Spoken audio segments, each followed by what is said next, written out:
Welcome back. Today I'll be showing you a game between Johannes Zukertort versus Wilhelm Steinitz in their World Championship match of 1886. This is their game 9. The game starts with d4, d5, c4, e6, the Queen's Gambit decline. And here we go. Now, generally in the Queen's Gambit, you do not want to play c5, you want to play a3, you want to keep the tension between this. Preferably you want them to take so you could take back with tempo and just castle. Put your rook in the c file. Just basic stuff, but here Johannes push, which is just an inaccuracy. Now b6, b4, and now b takes. Now here Johannes takes with the d pawn. Slightly better would have been b captures and then just continue with e and then develop and then castle. Just keeping a good grip on the center with his two pawns, but he caught away from the center.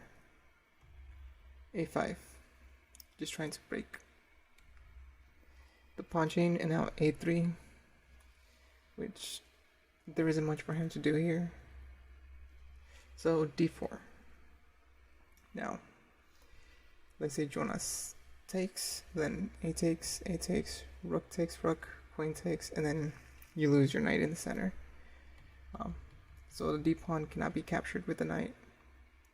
So he played bishop captures, now g captures first, and now knight a4. Steinitz continues with e5, protecting his pawn and gaining a good grip on the center.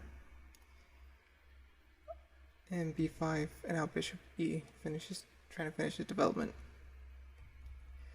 Now g3, just trying to develop and castle, which is fine.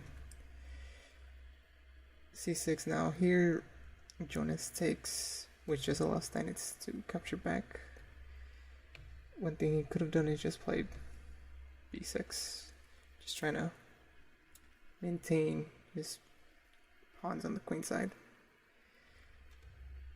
But now this just allows Steinitz to finish his development. While Jonas is still, his king is still in the center. Bishop g, and now queen b8, rook b8, threatening bishop b3, forking queen and knight, and so has no choice but to move the queen out of the way. And now d3. Now here Jonas cannot necessarily take, because then just queen takes, and then his king is going to be kind of stuck in the center. So just plays e3. And just like the old saying goes, if you have a passed pawn, you need to protect it. So now e4. It protects the d pawn and kicks out the knight. Knight goes to d2, and now f5, protecting the d pawn. Castles, rook e8, f3, trying to just break tensions in the center, but now knight d2. Now Jonas is stuck, but the red here is also not that. Knight e2, forking king and queen. So even if, let's say, king gets out the way, Steinitz could just break through and just have a dominating position. Bishop is complete control of these squares, pinning the knight, and soon you just get the bishop involved. But what was played was e captures, which allows queen takes, check. King has to move, and now e3. Now you have two connected pass pawns, just rolling down the center.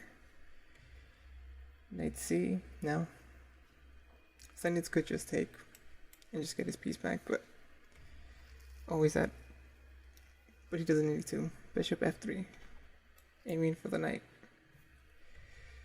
Knight goes back and just d2, just ramming through the center. Queen c2, and now bishop b3, kicking out the queen from there. And now d2, promoting. Knight takes, bishop takes, and here Steinitz could just take the knight, but he just plays e2. Rook takes, and now queen takes knight. Since no matter what your opponent does, you're going to win one of the knights. But in this position, Johnson resigned. So that was the end of the game. Thank you for watching. Have a wonderful day.